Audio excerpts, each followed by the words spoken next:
Hey, I wanted to take the time to just share with you. This is what happens to alocasia when you, or elephant ears, when you cut them and then there's a frost or a freeze. They will have this effect. It's beautiful, but this is a effect that they have to protect itself. Look at it.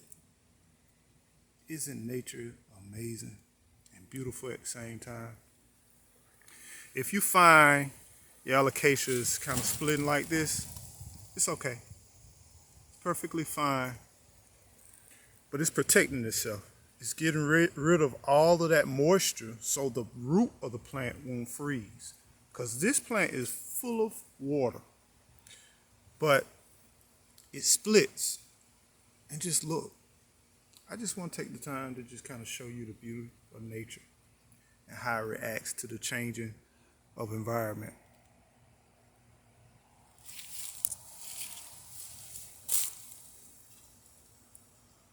It's protecting itself.